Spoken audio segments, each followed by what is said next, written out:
What's good, party people? It is a windy day out here in Phoenix, Arizona. Where's everybody at? What's the weather like for y'all? Anyway, yeah, what's good? I'm Lonnie Appleton.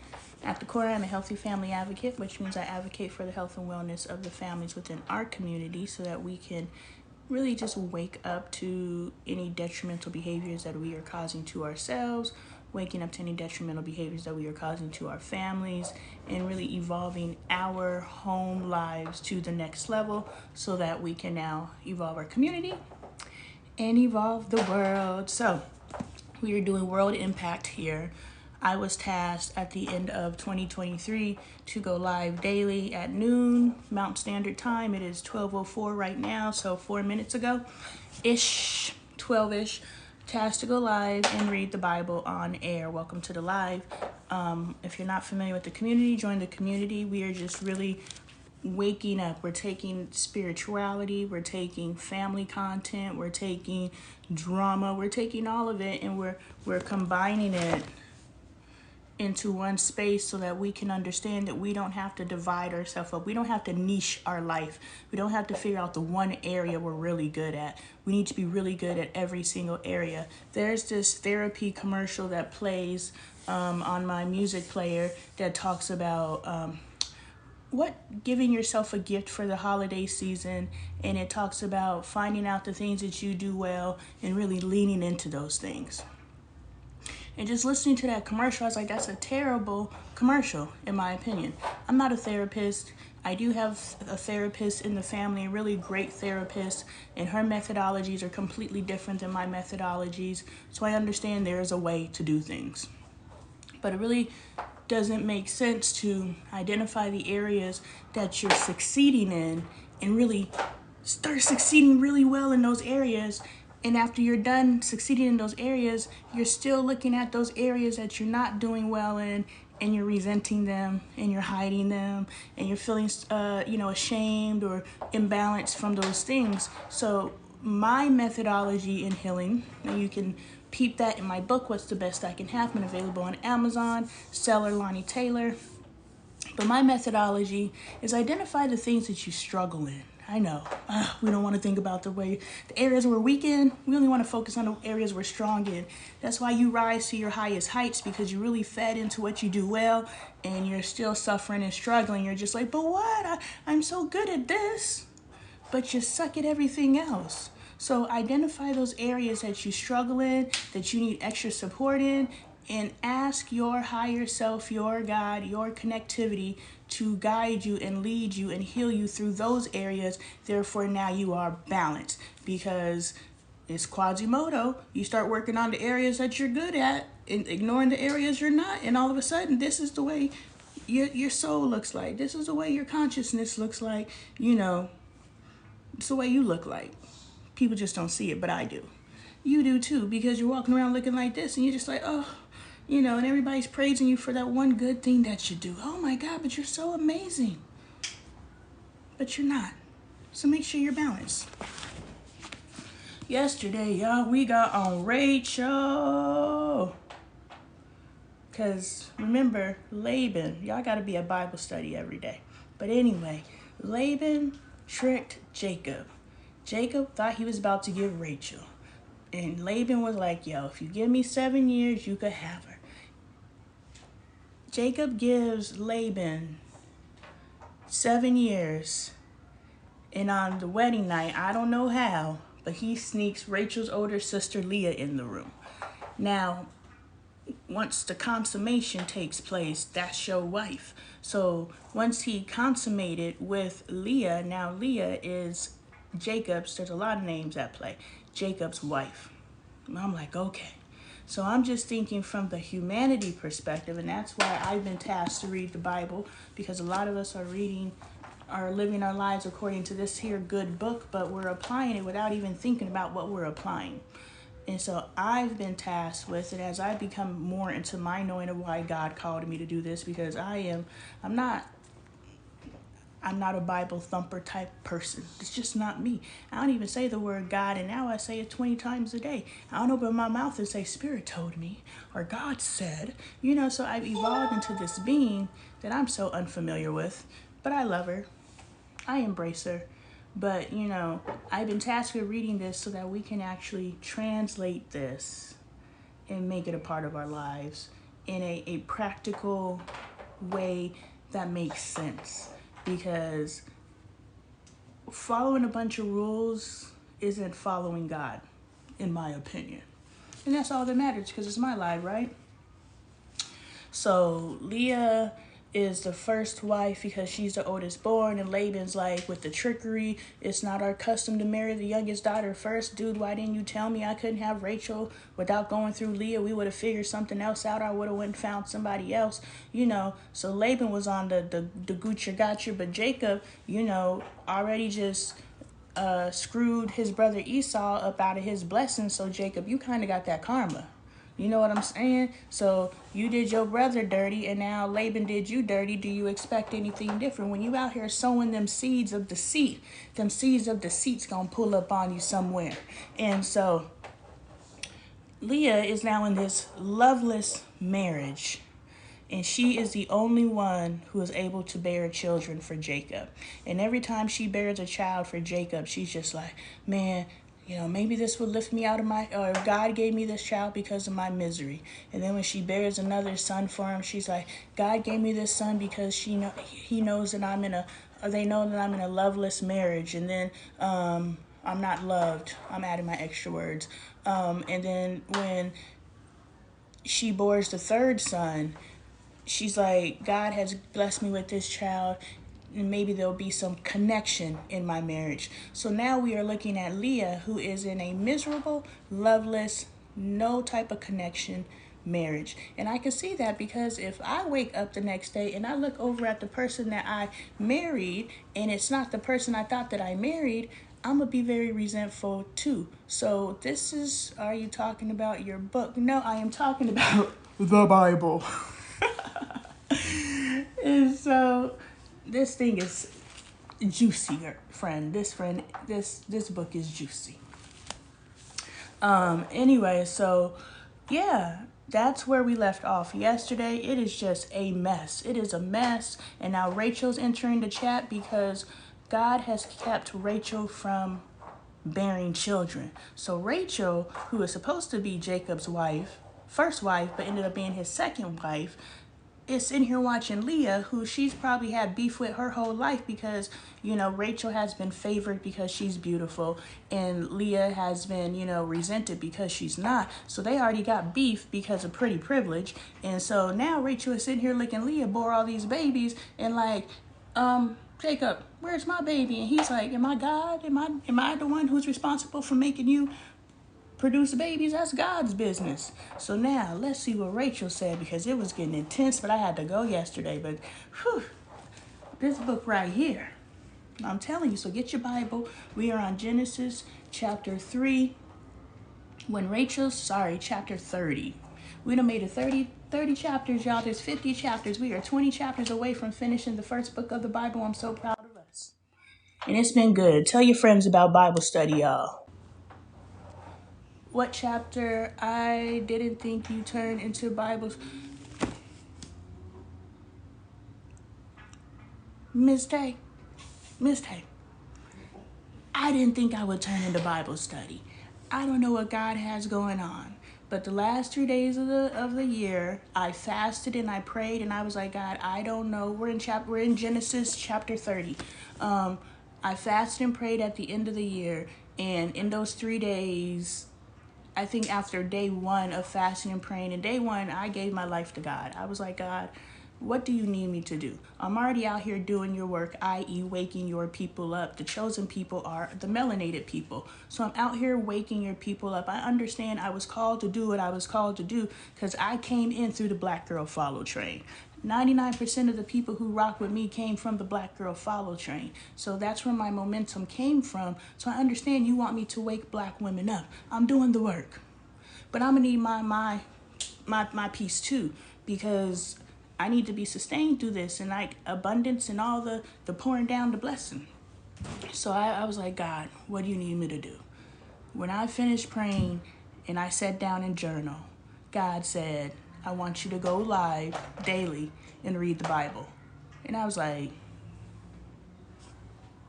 Go and get somebody else to do it, because you ain't asking cussing, spiritual, I don't mess with religion looking me. You asking me to read the Bible? Oh Lord, they gonna throw every Bible at me for reading the Bible, because people like me aren't supposed to read it. But that's what God said. God was like, people like you are the people I need to read the Bible. People like you are the people I need to know my word, because all those people are playing a role.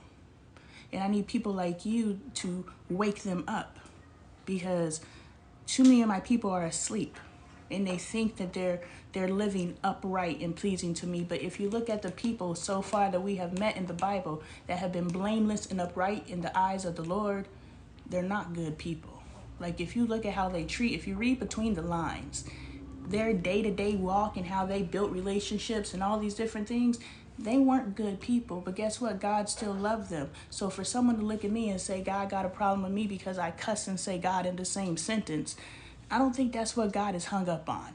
People trying to say because I listen to secular music, they trying to fault the church because they swag surfing into New Year's. There's something wrong with that church. No, God's not worried about that. God is worried about, are you glorifying me? And you sitting there bullying somebody simply because of their chosen pathway, not worried about the person sitting next to you whose pathway to God is completely different than yours, but they identify in the same group as you, so you leaving them alone, but you messing with me because I don't follow the same pathway as you. You ain't glorifying God either. You should want anyone, no matter how they find God, to find God, period. And if you're like, no, you don't know God unless you know them like I know them, you ain't glorifying God. You got some work to do. So God sent me, to come wake people up. I was like, all right, if I can get the 3 things that I asked for, because every day God said you can ask me for 1 thing. I asked for 3 things. I was like, you give me my 3 things, you got me, period. Just protect me. I need you to put a hedge of protection so deep over myself and my family that nothing can touch me. Because the work that God is calling me to do, they are going to try to take me down.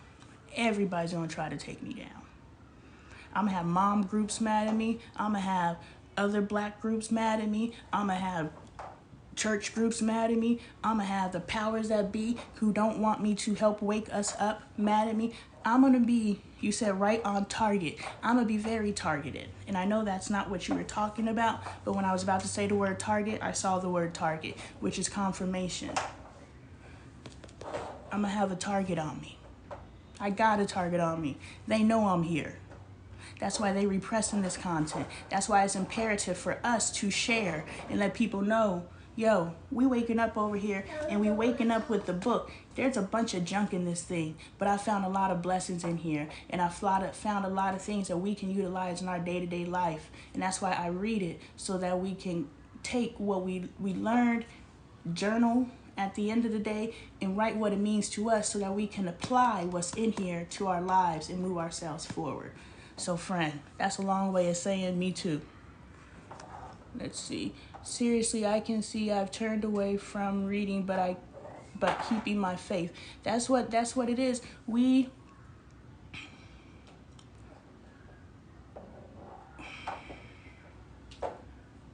That's what God said. God was like, my people aren't reading my word. Any holy book. This is the only book that I'm familiar with that I can read it and actually question it. I can't pick up a Quran, or I can't pick up, whatever text, any other holy book there is, the different faiths. I can't pick up their text and read it and know that I've read it multiple times without understanding, or I've heard it and I've sat in it and I've been in it. This is the only text that I could pick up. But all of those are based off of the same thing. So if you can get into one with understanding, your own understanding, not somebody else's, then you can get into the idea of all of them and create your own understanding, your own foundation. And God told me the cheat code is in here. I've been unlocking a lot of cheat codes, but the one piece that you need is the complete knowing that you said what you said, and I can show you where you said it. So pull up. Right now, you said what you said in theory. I've heard it. I've been around it. But right now, you said what you said because I read it in here, and I've journaled afterwards, or however you internalize. I internalized the message, and now it's a part of me, and I'm calling you on your stuff. And that's all God wants. God wants us to, we've been thinking we calling God out. If we are not manifesting that which we desire in life, God done made so many dang promises. I'm going to bless you so abundantly. If you could count the sands, I got you. Can you count them? You know, can you count the stars? That's how much I'm going to increase and multiply you, increase your territory. Go outside and look to the left, to the right, to the front and the back. As far as your eyes can see, I'm increasing you. But there's some stuff you got to do. There's some stuff that you have to do. And guess what? Those things that you got to do are right here in this book. But we have such a bias against it. I know I do. So this Bible actually got brought into my house because my son gave my husband the Bible and said, you got a demon in your hair, and handed him the Bible. So that's how this Bible ended up in this house. Too funny. Yes, I heard God tell me that too. God be talking, we just need to make sure we're listening. I just know, wow, I have a lot of notes. Hold on, right? On target. But I have a lot of notes and have had a hard time with relaying God's word. But we're going to figure out. That's why I come live every day at 12 noon. Mountain Standard Time is now 12:20, and run my mouth and read the Bible. So it's kind of twofold. This gives me an actual topic to talk about instead of me just running my mouth. So I really actually like it because we're able to take these stories and apply them to our lives. And the fact that Leah was in a loveless marriage, what did that do to her spirit? Like, her story breaks my heart. She was hated from birth because she was unattractive. Then when Rachel was born and she was beautiful, Leah was even hated more because now there's actually a beautiful offspring. And so now she's felt to feel less than her entire life. And then after that, you want me to marry the same man that is madly in love with her, but you throw me in as the consolation prize, and you throw me in first, which means the resentment that he has double the resentment towards me. So Leah was meant to suffer her entire life. And her reward, getting humped on by a man that doesn't love her, carrying his babies, popping them out, and still not being loved. That's the reward. And then we wonder why we're miserable. We wonder why we don't respect women. We wonder why all the things. Every single woman in here so far has been dogged out. Lot literally offered his 2 daughters V card so that the men of Sodom would leave the traveling men alone. Don't take their booty, but you could take their coochie. Like, every woman has been dogged out by their own family so far in this book. And the men don't seem to be treated any better, but, So I just want to read it from the perspective, like, let's figure out the flaws in this thing and how we can apply them to our lives and heal ourselves. I just know how strong I feel about how good the word is. Man, God is the greatest. God is my ace. We homies. We homies, like, for real. Now let's get into Rachel, y'all. It was too juicy yesterday. I had to get off. But Rachel is fired up and mad. When Rachel saw that she was not bearing Jacob any children, she became jealous of her sister. So she said to Jacob, "Give me children or I'll die." That's what she said. "Give me a child or I'll die." Jacob became angry with her and said, "Am I in the place of God who has kept you from having children?" Then she said, Here is Bilhah, my servant. Sleep with her so that she can bear children for me, and I too can build a family through you. Ain't nobody heard about Ishmael and Hagar? That didn't work out, y'all. But we gonna do it again. We gonna run it back. Gonna have a baby with my servant. I know they did it before us and it didn't work out, but we're going to be different.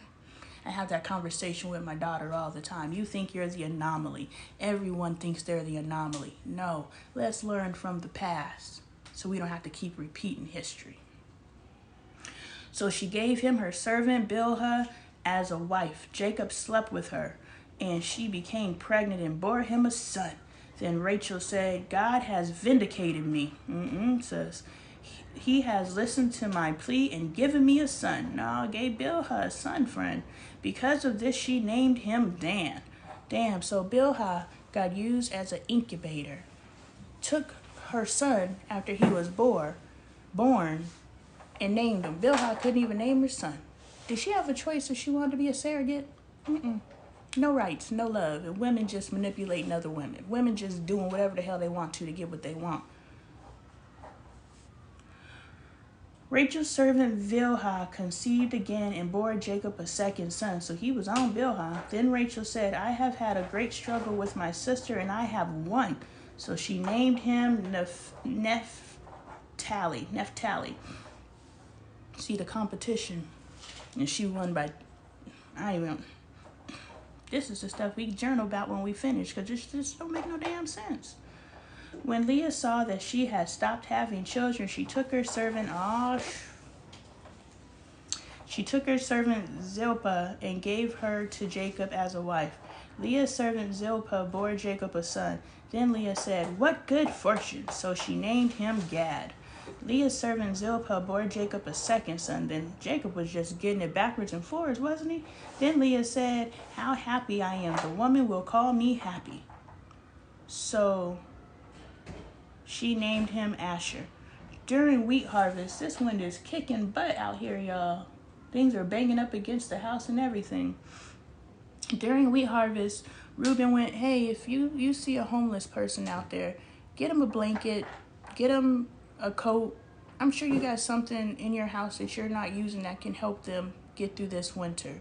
Because we're in Arizona, and it's getting to freezing temperatures at night. So, just throw an extra blanket in your car, or throw an extra coat in your car, or some heavy socks or something. And if you see a homeless person out there, just say, hey, do you mind if I give you this? They may allow, they may not, but it's cold out there, y'all. During wheat harvest, Reuben went out into the fields and found some mandrake plants, which he brought to his mother Leah. Rachel said to Leah, please give me some of your son's mandrakes. But she said to her, wasn't it enough that you took away my husband? Will you take my son's mandrakes too? So she claimed right on the man, even though the man didn't want her. But she was like, boom, it don't matter. He my husband first, and you took him from me. But she's like, you took my husband. Like, I just need the backstories. The drama. Very well, Rachel said. He can sleep with you tonight in return for your son's mandrakes. Dang, so Rachel was determining who was sleeping with Jacob, huh? So who was pimping who? So when Jacob came in from the fields that evening, Leah went out to meet him.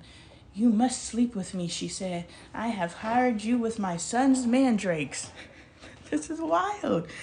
So he slept with her that night. He was like, okay. God listened to Leah, and she became pregnant. Oh, Rachel, you got some mandrakes. And I don't know what a mandrake is, but I'm going to say that wasn't worth your sister having another baby, because you just put another baby out there for a mandrake. Dang, you thought you was winning, didn't you? She got him.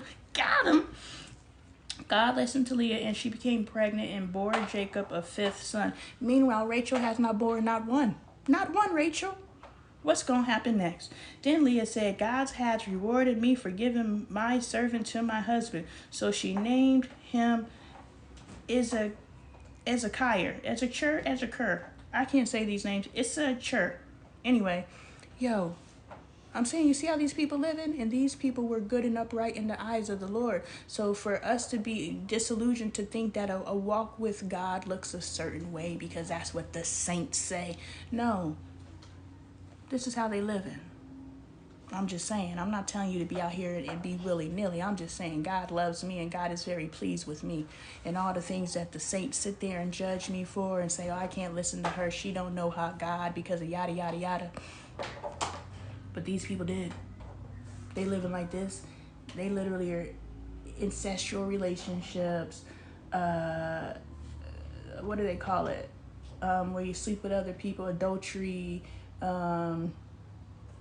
having babies and hating your sister and hating your brother, and wives sliding husbands and husbands sliding wives. Like, there's a lot of low down dirty stuff going on, but they're all pleasing and upright to the Lord. So I think my little cuss words trumps incest. I think incest trumps my little cuss words. So I think I'm gonna be all right. Leah conceived again and bore Jacob a sixth son. So so he kept getting it in with Leah. Then Leah said, God has presented me with a precious gift. This time my husband will treat me with honor.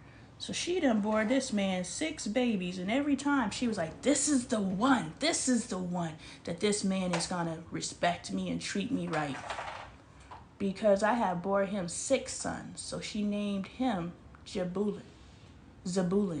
So all y'all thinking y'all having babies to get something from a man, you ain't gonna get it.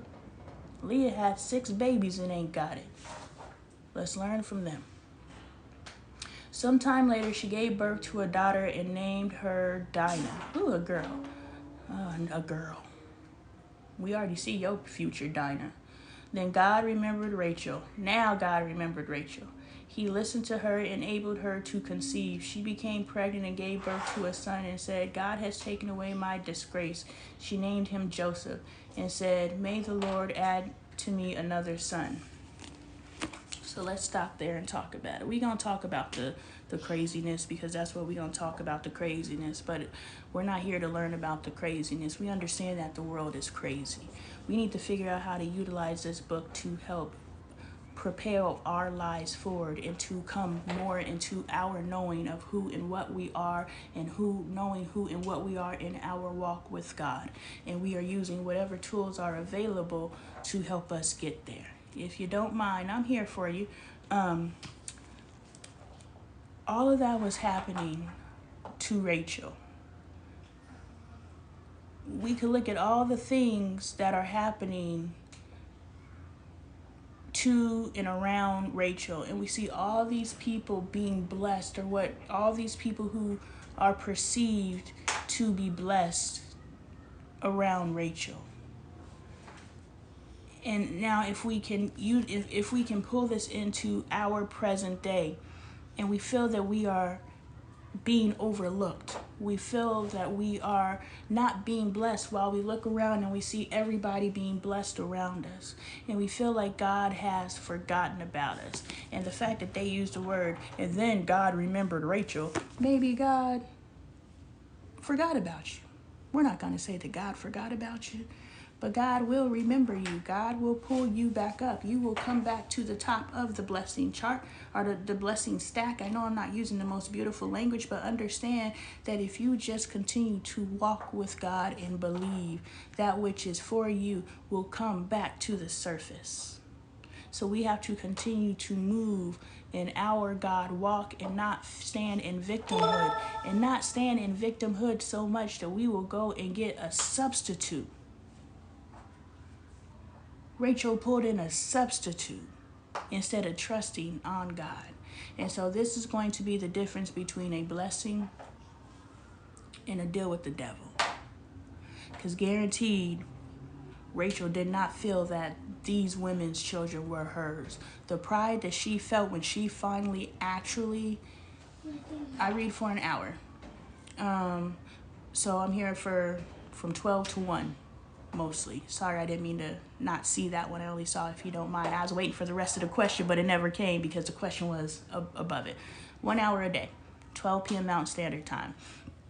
And I repost my lives on YouTube, Lonnie Appleton Live. So you can go catch all the chapters before. And I want to do an actual teaching on Saturdays. Last week I did Job on a Sunday, but I'm going to do Saturdays, so I want Sundays off. But I want to do a teaching on Saturdays instead of just reading directly through the Bible. But if I don't have anything to teach, then we're just going to read the Bible, because I don't want to pressure myself into, today's messages. I don't want to pressure myself into that. But definitely want to show up Monday through Saturday. Lives are reposted on YouTube, Lonnie Appleton Live. But we just have to understand that God's blessing is going to be a process, period.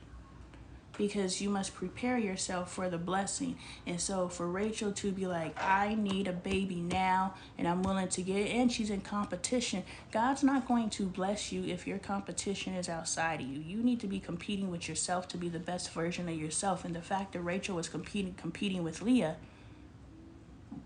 the womb wasn't opened up because you're having this baby for all the wrong reasons. Why would I bless you and you want to use my blessing for all the wrong reasons? So you have to understand, when you're standing there and you're waiting for the blessing that's going to come in God's time, but you can collapse time by utilizing the time that you're waiting to actually grow and heal and evolve and learn and maximize yourself. How can I be better for myself today than I was yesterday? Because the yesterday version of me, it didn't show up, so there's clearly some more work to do. Keep working on yourself, and eventually God will remember you because you keep showing up.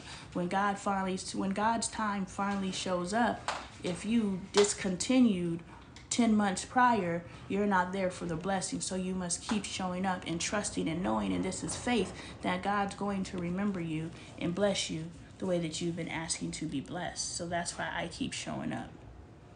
Because I feel delusional. I'm going to keep it G. I feel delusional talking about my wealth and my riches and, standing on stages and teaching and speaking God's word. I feel delusional because I'm still sitting here on my bed holding on to my last $20. So I feel delusional, but I know in my heart and I know in my faith and I know beyond a shadow of a doubt what has been spoken to me is to materialize. And it is my job, like Rachel, to keep showing up and not take any shortcuts like Rachel, because Rachel took some shortcuts.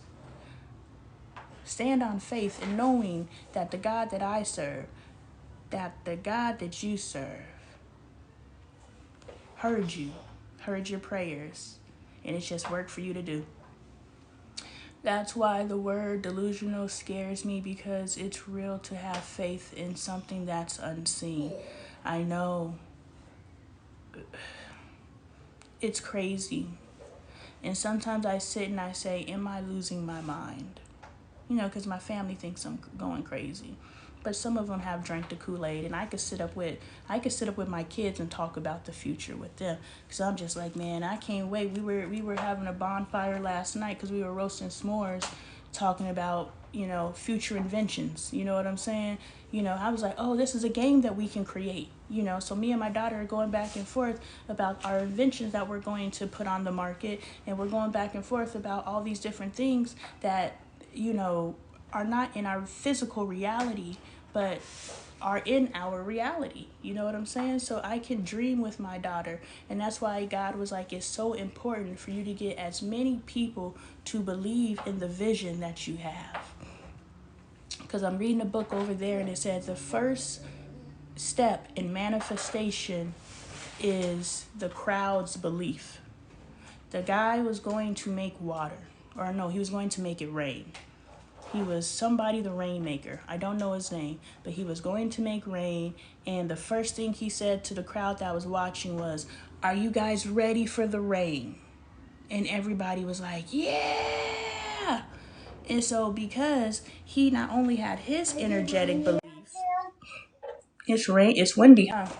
Yeah. I bet you it would be fun to go jump on the trampoline right now. You should try it. Not only did he have his energetic belief in what he was going to manifest. Caden, shut my door, please. But he also had the energetic belief of everybody around. They're like, oh, I want to see it happen too. Yeah, I'm ready. When God says, when two or more come together, I am there. I don't know where it says it, but it's in here, and I'm going to find it. When two or more come together, I am in presence. So if God says, when two or more come together and I am present, the more we believe in each other's vision. I believe in your potential, Miss Tay. I believe in your potential. If you were to come to me and say, this is what I'm working on, I'll say, okay, boom. How we working it? What are we doing? Nothing is impossible. Do we understand that 99% of the black people of status, who have made it, who have received blessings, and I'm doing air quotes because money doesn't equal blessing, but they have been elevated out of what we have been to believe is our plight, financial. All of those people pulled themselves out of rats, roaches, drug abuse, the conditions that Oprah pulled herself out of, Viola Davis pulled herself out of, Cat Williams pulled themselves out of. Every single one of them is a beacon of our possibilities, and we think just because they have a talent, we all have a talent. What does Oprah do? Oprah uses her voice. And I'm not going to argue what people believe people did. That's not what we're here for. Why are we going to diminish the blessings that have been set before us as visuals for us to say it's possible? We're going to say, well, it's not possible because they did this, this, and this. Who confirmed it? Who saw it?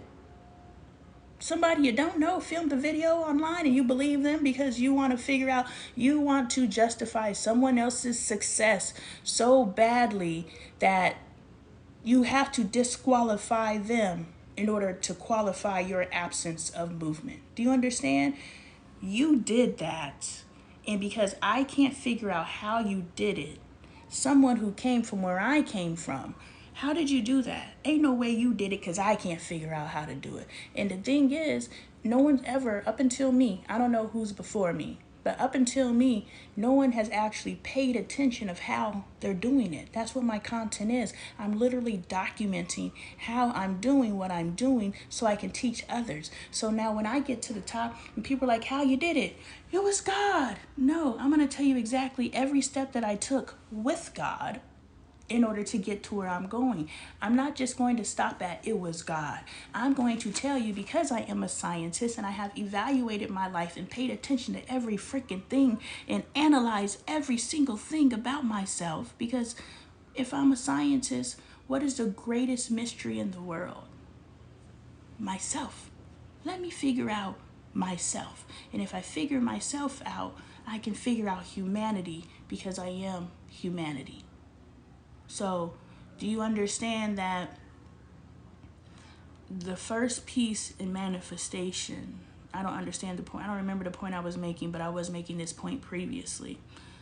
The first step in manifestation is getting the people to energetically join into your manifestation. So if you are within your home and if you are by yourself, then you speak as though it is so, which means I sound delusional when I say my wealth, my riches, my world tours, me standing and filming my Netflix specials, where I am going to take spirituality mainstream. I am going to take spirituality into the nightlife. I am going to combine the two because there is no separation. Jesus went everywhere. I'm going everywhere too. I am going to take the word of God everywhere. I am going to popularize the word of God into pop culture.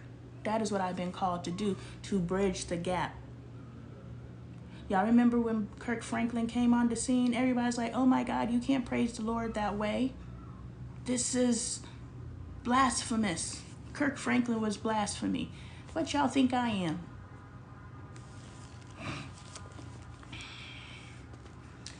Jacob's flocks increase.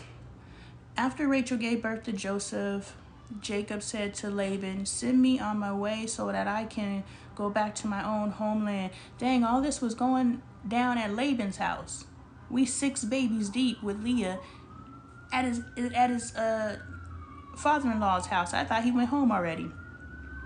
Give me my wives and children for whom I have served you, and I will be on my way. You know how much work I've done for you. Yeah, Laban. Let's see what Laban said, because he ain't no good. But Laban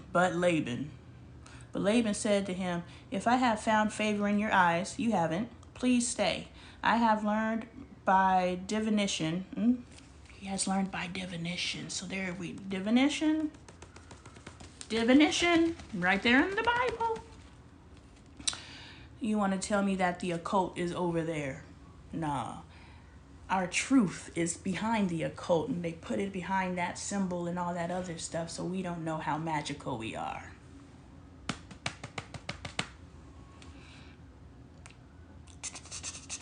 I learned by divination that the Lord has blessed me because of you. He added, name your wages and I will pay them. Jacob said to him, you know how I have worked for you and how your livestock has fared under my care.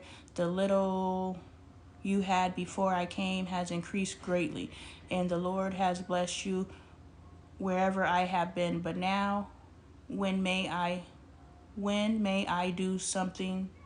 When may I do something for my own household? Okay, when may I do something for my household, my own household? I didn't grow you. You understand? People will come and stick their tentacles in you or their into you because they need to benefit from you. If you were one of God's favored as I am, everywhere I go I bless. I add increase. Everywhere I go. I go to a job, I improve it. I go to a house, I improve it. I go somewhere, I improve it. That's something that I notice about myself. Everywhere I go, I improve it.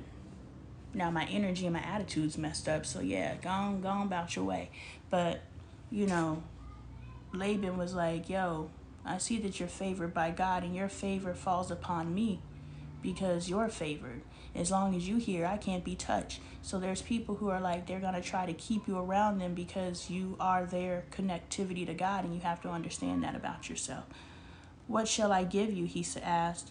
Don't give me anything, Jacob replied, but if you will do this one thing for me, I will go on tending your flocks and watching over them.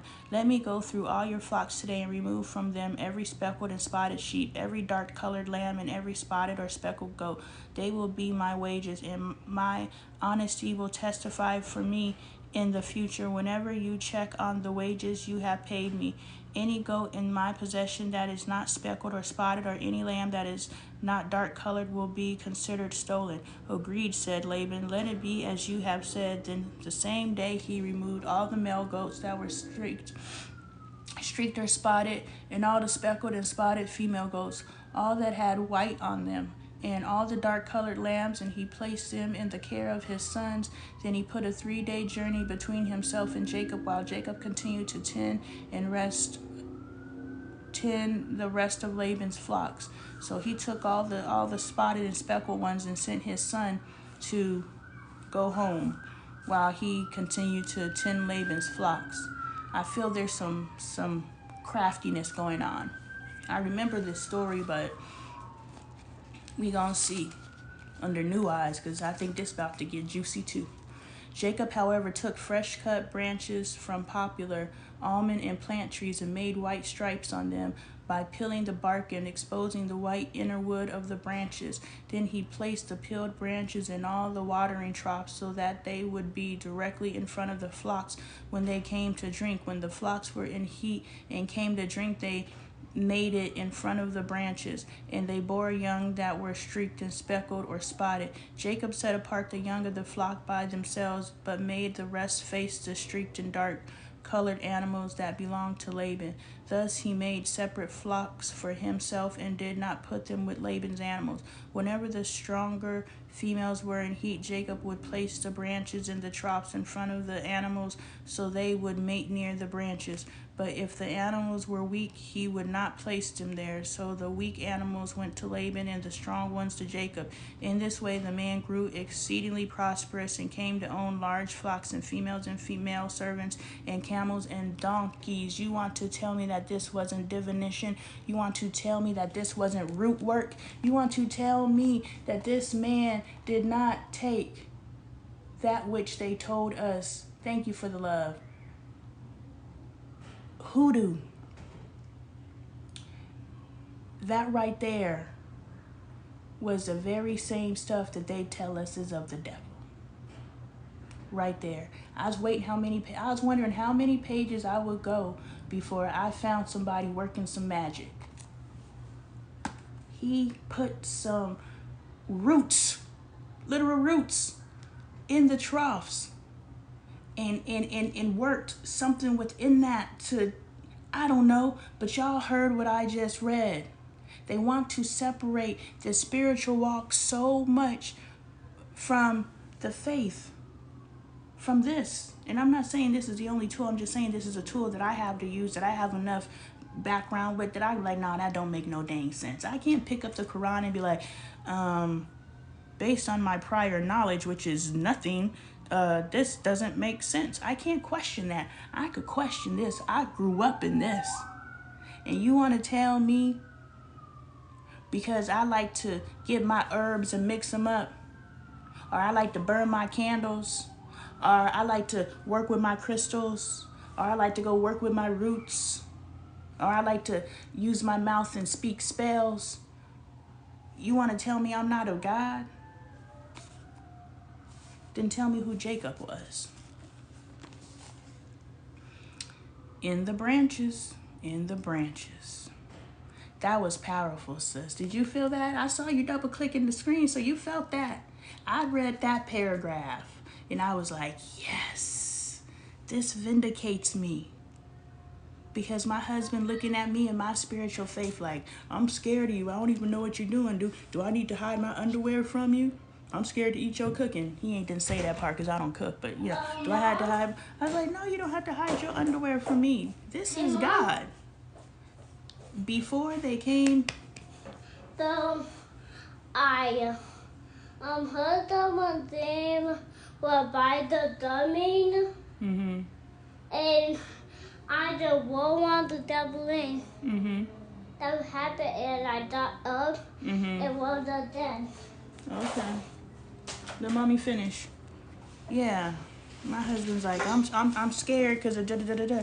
I was like, man, before they came and separated our people from our truth, this is what we did innately. Like, they went over to Africa and they saw magic. They saw magical beings. They're like, how were the pyramids constructed? Because we're freaking magical beings. Let it be told, we're half alien. The first beings here on Earth, I don't know, the Anunnaki, I don't know what they're called, but anyway, the first beings to come on this earth are alien. And they went out into the woods and found some other, humanoid kind of whatever. I don't know the full story, but they went out into the woods and they found something to mate with to create humans, which were to be the slaves of the ascended beings.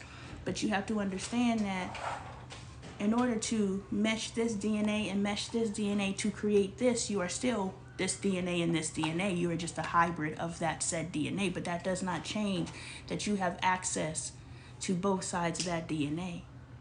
So what part of our DNA lays dormant within us? What is dormant within us is the ability to take branches and make spotted animals. That's what's dormant inside of us, and we see it in this text, the same text that they use to tell us that we're not of God. That was beautiful.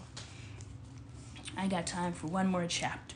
Jacob flees from Laban. Oh, he's fleeing. He didn't just leave. He fled, y'all. So, what were the circumstances? This whole Laban story, man, I just need to be a fly on the wall. Yes, a spy fly. Because I would have been in there like, oh, but they got them eyes that see everywhere. So I just would have been like this and still watching everything. Man. Chapter 31. Jacob heard that Laban's sons were saying, Jacob has taken everything our father owned and has gained all this wealth from what belongs to our father. And Jacob noticed that Laban's attitude towards him was not what it had been. Yeah, because you was out there working that witchy tritchy over there, that witchy tritchy, that hoodoo. Yeah, you was over there working that word. We seen you. And where did he know to do that? I wonder where he knew to do that. Who told him to do that? He learned it from somewhere. Then the Lord said to Jacob, go back to the land of your fathers and to your relatives, and I will be with you. So Jacob sent word to Rachel and Leah to come out of the fields where his flocks were. He said to them, I see that your father's attitude towards me is not what it's been with me. You know that I've worked for your father with all my strength, Yet your father has cheated me by changing my wages 10 times. However, God has not allowed him to harm me. Always protected. Man gonna do what man gonna do, but as long as the deal that you made was with God, you understand that God has to use a vessel in order to bless you, right? It doesn't have to, but just listen to what I'm saying. Nothing I say is all encompassing. There's always a caveat. But what I'm saying is, in order for me to have a contract with a studio, a physical studio and a physical human has to come to me with said contract. But my agreement is with God. Me and God already had the conversation. So the person may come to me from the studio to sign the contract with whatever intentions that they may have. Hey, Dr. Joe, may have whatever intentions that they may have when they come forth with the contract. But understand, because my agreement is with God, I'm protected. Whatever their ill intentions are, y'all could have your intentions, but it's not going to go as you planned because I came with God. There's already a protective wall between me and any ill intentions. So I may have to go into the devil's lair, i.e. someone who has ill intentions, to accomplish that which God desires to be accomplished in this lifetime. But in doing that, I'm protected. So I can go and walk anywhere. I ain't afraid of nothing. I'm nervous, like, oh Lord, but I know that I'm protected. However, God has not allowed him to harm me. If he said the speckled ones will be your wages, then all the flocks gave birth to speckled young. And if he said the streaked ones will be your wages, then all the flocks bore streaked young. So God has taken away your father's livestock and has given them to me. And don't play to be dirty. So God has taken away all your father's livestock and given them to me. That reminds me of a story of when, I actually had a job. I worked in accounts payables, and there was this woman who hated my guts. She tried everything she could to get me fired, and a couple years later, because I worked there for 8 years, so a couple years later, they needed to hire for another position, and I would shadow for that position or something. Anyway, there was a position that opened up, and somehow the same lady who was now the manager over that area, the same lady who used to try to get me fired every single day for the years that we were co-workers, now that she's a manager over there, she advocated for me to get that job and a $15,000 increase to work 2 jobs at once, because I'm that high efficiency. I just feel like Cat Williams. Yes, I do operate at that high level. I won't say I do everything well, but anything that I do at the highest possible efficiency. And so because I work at the highest possible efficiency, no, a job that was previously done by 2 people, they gave it to me to do, and I did both at high efficiency, documented both, so anyone who came behind me can repeat what I've done, because I analyze everything. And please go. All the noise ain't gonna pop off while I'm talking. You won't hear me. Then be quiet. It's real simple. Be quiet or leave. Those are your options. Then please leave. Just leave. Go play with your blocks. Those seem like to be a better, easier thing for you to do while I'm recording. And so that just reminds me, what the devil means for bad, God will turn for good. God will put your enemies. Nope. What we're not. Nope. Oh, no. But your anger does not need to manifest this way. You sitting here stomping and throwing things is not how you express your anger. Okay, it didn't do what you wanted it to do. So pick them up, put them in the bag, make sure they're in rows of 10, and then you can calmly walk out of the room. But you stomping off, that's not what we're gonna do.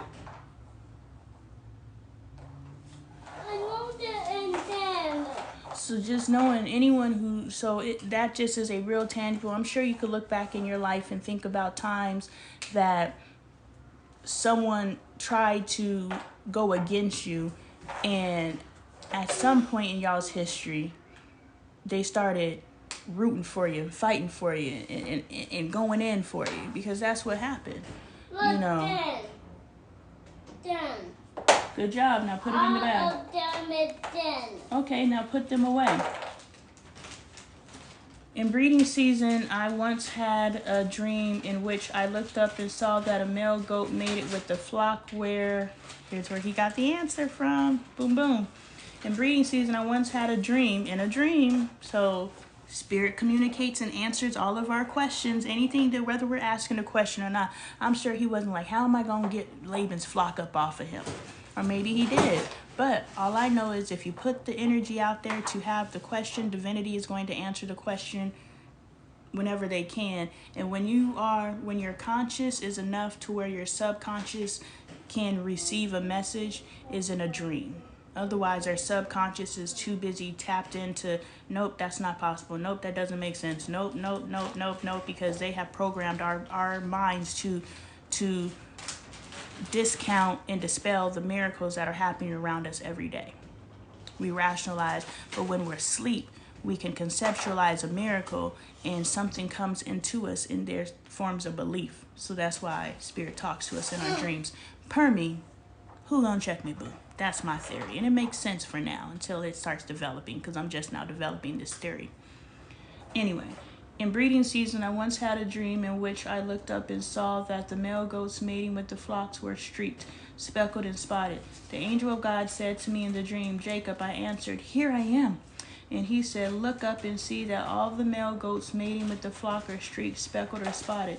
For I have seen all that Laban has been doing to you. I am the God of Bethel, where you anointed a pillar and where you made a vow to me. Now leave this land at once and go back to your native land.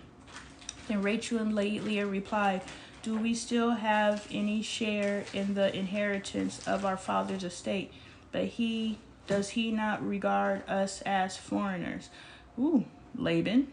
That sounds like some Laban stuff to try to pull the wool over somebody's eye one last time. Let's see. Not only has he sold us, yeah, he sold y'all, sisters. Happy y'all saw that. But he has used up what was paid for us. Dang, he done spent up all the money. Laban was a low down, dirty something. Surely all the wealth that God took away from our father belongs to us and our children. So do whatever God has told you. Then Jacob put his children and his wives on camels, and he drove all his livestock ahead of him, along with all the goods he had accumulated in Padan Aram. I don't know how to say it, to go to his father Isaac in the land of Canaan. When Laban had gone to shear his sheep, Rachel stole her father's household gods. Oh, Rachel had stole her father's household gods.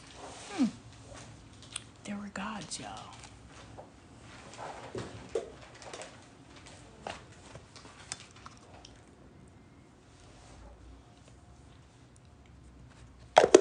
Gods entered the chat way before Moses and the Egyptians.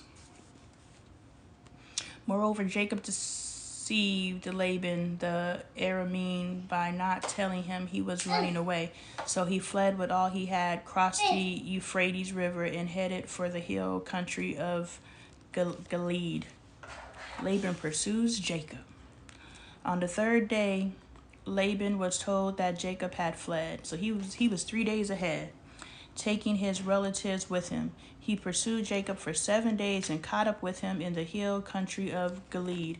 Then God came to Laban the Aramean in a dream at night. God coming to people in dreams, y'all. So pay attention to your dreams. And said to him, be careful not to say anything to Jacob, either good or bad. Jacob had pitched his tent in the hill country of Gilead when Laban overtook him, and Laban and his relatives camped there too. Then Laban said to Jacob, what have you done? You deceived me, and you've carried off my daughters like captives in war. Why did you run off secretly and deceive me? Oh, it looks like he's not listening to God at all. Why didn't you tell me so I could send you away with joy and singing to the music of timbrels and harps? You didn't even let me kiss my grandchildren. Look at him playing the victim.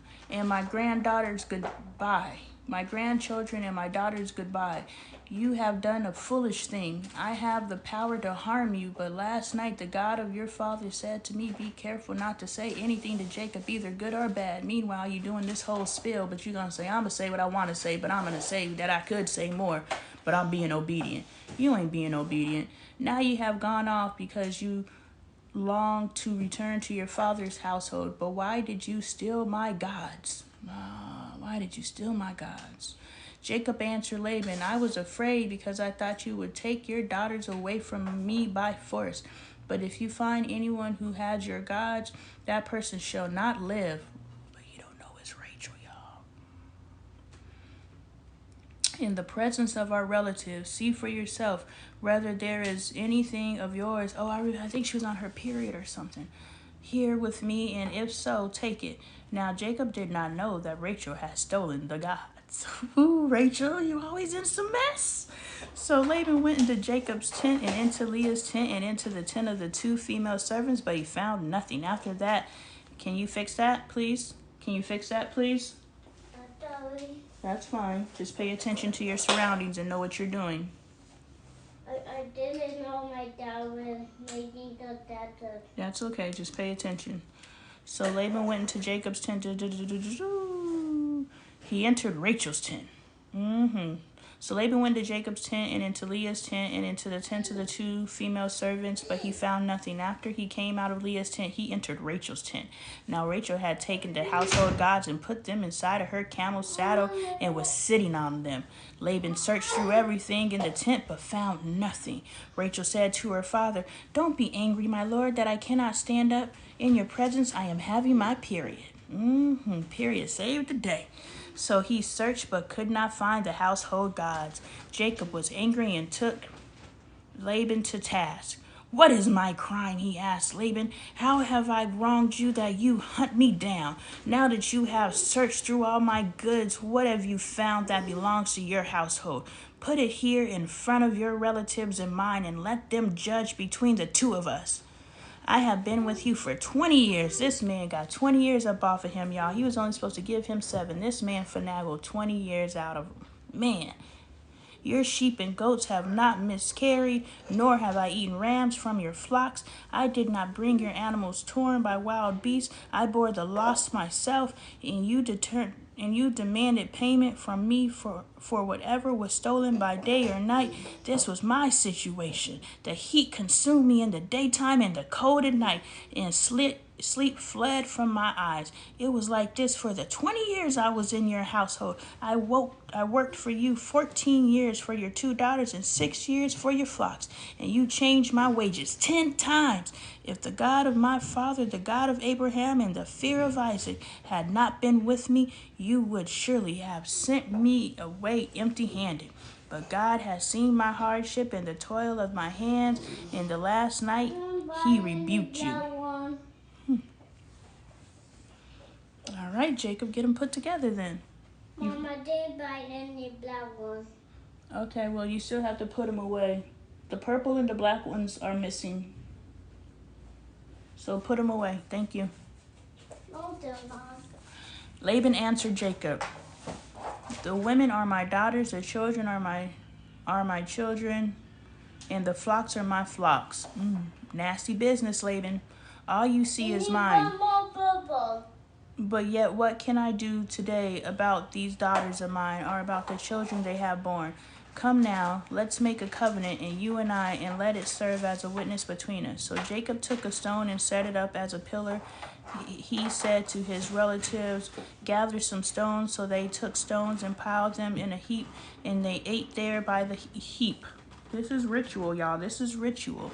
Every time they want to do a covenant or something like that, they get the stones and gather the stones. They're doing things that are supposed to be done at these specific times and during these specific energies. What I'm saying is they want to turn their noses up at us in our practices that do not align with what they say you can do within faith, but they've been doing these things, y'all. overlooking it though. Laban called it Jagar, Sahadutha, and Jacob called it Gilead. Laban said, "This heap is a witness between you and me today." That is why it was called Gilead. It was also called Mizpah, because he said, "May the Lord keep watch between you and me when we are away from each other. If you mistreat my daughters, or if you take any wives besides my daughters, even though no one is with us, remember that God is a witness between you and me." Laban also said to Jacob, "Here is this heap, and here is this pillar I have set up between you and me. The heap is a witness, and this pillar is a witness, that I will not go past this heap to your side to harm you, and that you will not go past this heap and pillar to my side to harm me. May the God of Abraham and the God of Nahor, the God of their father, judge between us." So Jacob took an oath in the name of the fear of his father Isaac. He offered a sacrifice there in the hill country and invited his relatives to a meal. After they had eaten, they spent the night there. Early the next morning, Laban kissed his grandchildren and his daughters and blessed them. Then he left and returned home. I am curious when the gods re-entered the chat, because they entered the chat in Genesis chapter 31. We're going to stop there. We'll read chapter 32 tomorrow. Jacob prepares to meet Esau. Oh yeah, because Jacob, you did Esau dirty. You stole his birthright and you stole his inheritance. So Esau has had 20 years to sit on the fact that you stole his birthright and you stole his inheritance. I'm going to say what I got to say for tomorrow, but all right, y'all. I'm Lonnie Appleton. I'm a healthy family advocate. I've been tasked with reading the Bible daily. 12 noon, it is 1:10 right now, so an hour and 10 minutes ago is when I go on live daily in Monday through Saturday and read the Bible and just have commentary. I do this because it is time for us to really point out the hypocrisies in the Bible, but also figure out a way that we can see how to see a blessing coming, and we know how to truly wait on the Lord. Hey, Carby. And yeah, after we read, we journal. How are you? Good afternoon. After we read, we journal. So what we have read today, let's sit and reflect on it and see how we can apply it to our life. Haha, it's 1:11. Let's go through the portal, Carby. Manifest whatever it is that we desire for ourselves, because we are in a portal right now. And so we have to, that's good, friend. I'm happy things are going well. Let's journal and really just digest what we heard today and digest it. The commentary isn't for me to tell you what to think. The commentary is me theorizing based off of what I read. But the commentary is to allow, or to open up the space. I want to make sure I'm using the best language that I have at present. The commentary is to open up the energy so that you understand that you are also in a position to ask more questions than we may have asked before, because before we were told not to question God, not to question, bye dear, thank you, not to question the word. But now God has come to me and said it is imperative that we question everything, even them. Question me too. So that's what we're doing. Thank you guys. I will be back tomorrow. Thank you, Carby, for the love at the end. I love it. Thank you so much. I'm doing great. I'm doing great. We had a family meeting last night that was very productive. Our family meeting so we have family meetings twice a week. I guess I can ramble a little bit at the end. We have family meetings now twice a week. And Sundays and Wednesdays.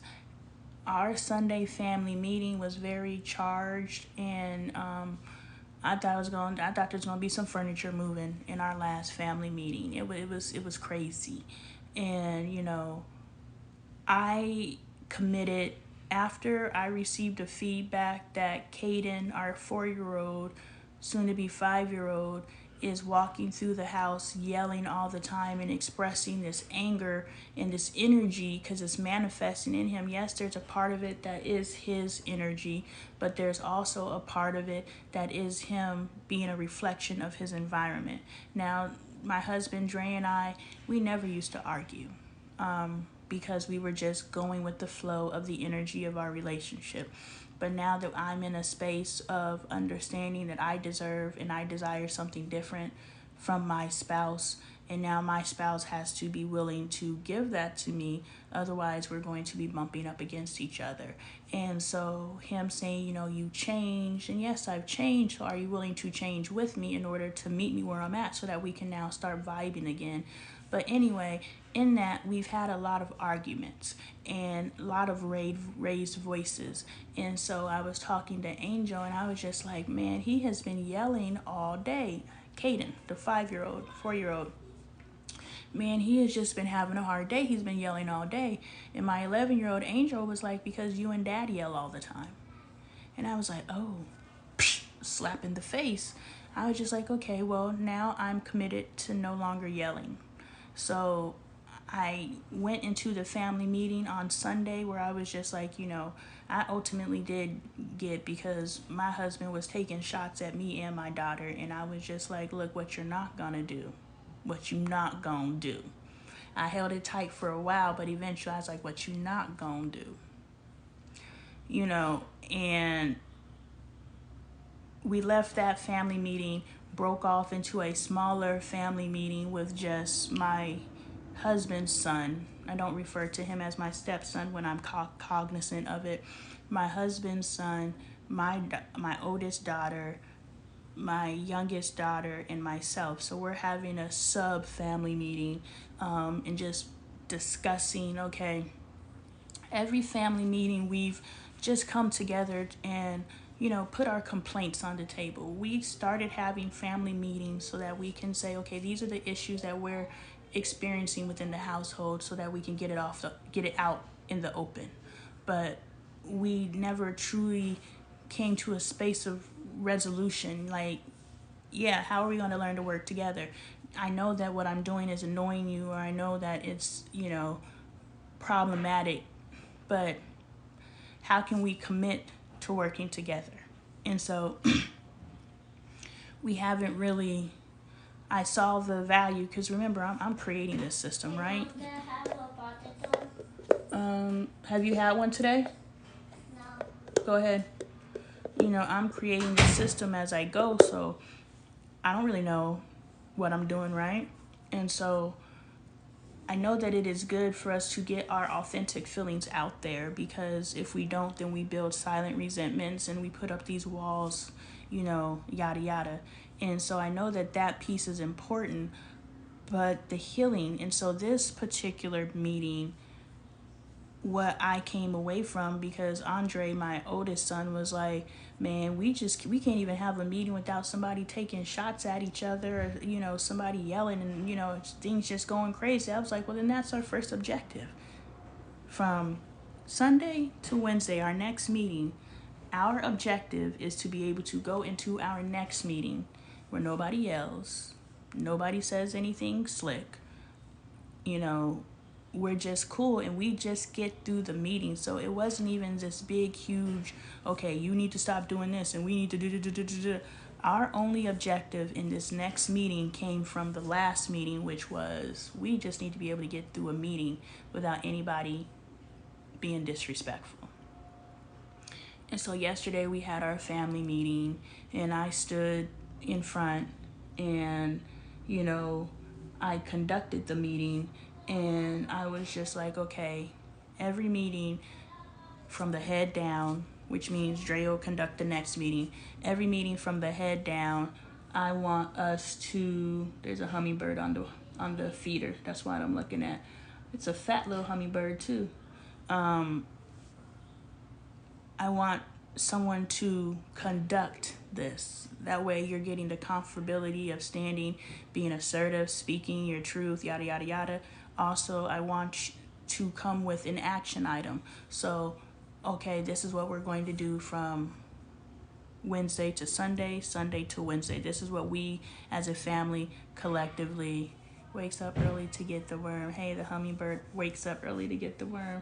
Man, this is a late riser, because this little fat one It's 1 o'clock. He's over here like, I'll just go to the feeder. I don't need no worm. I'm gonna go get to the feeder where they got the food for me already. I don't need to go find it. I know where it's at. He ain't missed no meals, not one meal. He over there sipping slow too.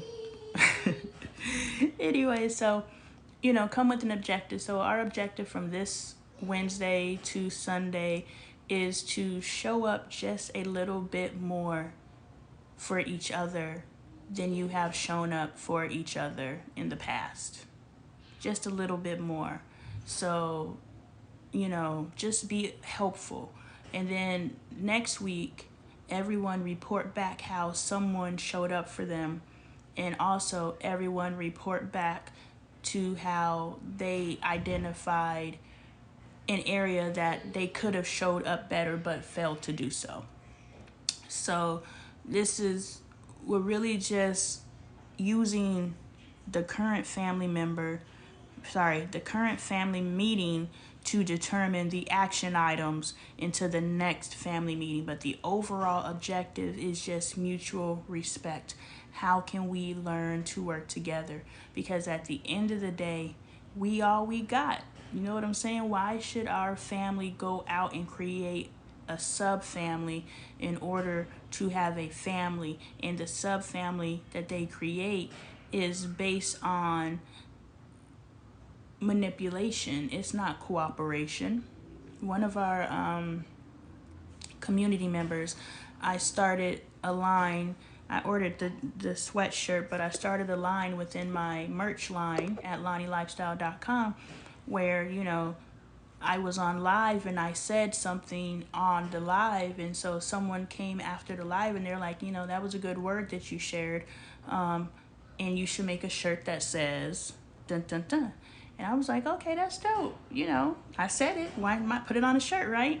And so I went and created this shirt. So I started a line that's called Community Collaborations, where when the community comes and they're like, hey, here's a great idea. If I move with it, I'll shout you out, and we're here to assist and aid anyone. I always say, if I say something on one of these lives and it sparks an amazing idea in you, then run with it. It wasn't my idea to move with, because if it was my idea to move with, I would have moved with it. You know what I'm saying?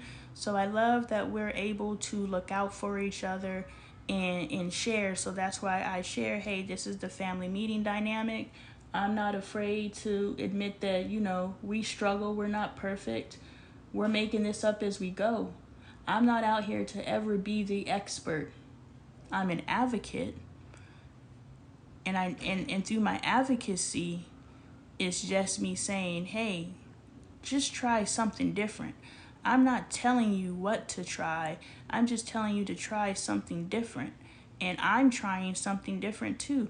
And since we're scientists, these are failures, these are theories. And so we're constantly going back to the lab. We were like, I already tried. You tried a theory. You did not try. Because there is a possible way for every aspect of our lives to align and flow like water. We are God. We are God consciousness. We are divinity. So to accept anything but perfection in every aspect of our life, not perfect, perfection. Two different things in my opinion. I was born perfect. And then I got out into this world and I'm all messed up. But my framework is perfect, which means that everything that I manifest can be perfect because I am perfect, which means I am constantly perfecting myself and getting rid of that which does not serve my higher good. That thinking doesn't serve where I'm going in life. That, whatever, limited, whatever, that walk with, ignoring the Bible that's sitting on my dresser simply because it's the tool that a particular religion uses that turned me off, and actually use this to force me to go find God for myself. And since I'm going to find God for myself, I don't need this anymore. Yes, you do. Whatever holy book you choose, Go to the source. And I know this isn't the source of the source and this is man-made, and I'm not arguing any of that stuff. I know that this isn't the original religion.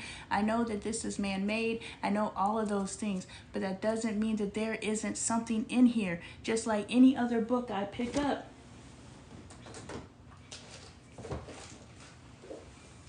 Let's say this is a random book. That doesn't mean that there's not some truth in here. That doesn't mean there's not some truth in here. We saw divination today. We saw someone doing root work today.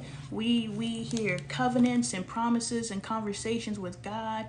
God is coming to them people and talking to them directly. And you want to tell me I can't talk to God simply because someone came and told me? But God been talking to people. God been talking to people.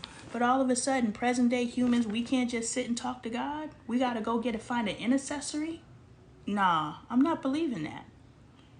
So we're reading this and we're developing our own relationship based on what's in this book. And it's time for us to overcome the bias. The bias is a part of the program. The bias is a part of the lie. Yes. Man-made religion. Yes. This man-made religion had to have enough truth in it for us to buy the lie. I was watching a Cat Williams interview before this. I really like Cat Williams because when I watched that interview, I didn't watch him spilling tea. I watched that interview and I was like, he's a God. He's a servant of God. He's delivering God's messages. I saw myself in him. I sat and I watched his stand-up, and it's one particular stand-up. I never thought Cat Williams was funny. But the one 2012 stand-up that I found on YouTube that I was watching, he was speaking my language. And I was like, oh, you're going to teach about God, but you're going to teach the way that you teach. I get it. Cat Williams made it okay for me to be okay with talking about God. Because when God said, Lonnie, I want you to read the Bible, I was like, you don't want me to read the Bible. You really about to get me stoned out here in these streets. Me talking about God? Mm-mm. So it's crazy when God comes to me and says, I want you to start reading the Bible. And the timing, the divine timing of the Cat Williams interview going viral. And I click on that interview and I listen to this man who is talking about God and speaking my language from a spiritual perspective and just, okay, you could talk about God and you're Cat Williams. I can talk about God. And I'm also going to fashion myself a comedian. I'm a comedian now.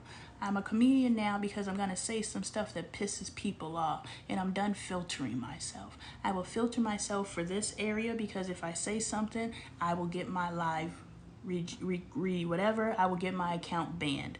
I will get, my content just gone if I say this stuff. But understand, I'm going to say some stuff. And I'm a comedian, so I can say it. I'm going to put a punchline at the end. But guess what? We need to wake up, period. And if I got to mush you in your motherfucking head for you to wake up, if I got to mush you in your motherfucking head for you to wake up, then so be it. We need to wake up. And we have to understand that there is no separation between this life and this life. We are duality and we are one. And we need to stop fighting against ourselves. Yeah, my nails always got a little something underneath them. They're my nails. That's my life. I cleaned them out, but that's what they look like. I'm done hiding my fingers. I don't want people to know. I clean my nails out. I wash my hands, but that's just what they do. Stop polishing your nails and stop getting you a full set, and we gonna see what your nails look like too. Y'all have a good one. See you tomorrow.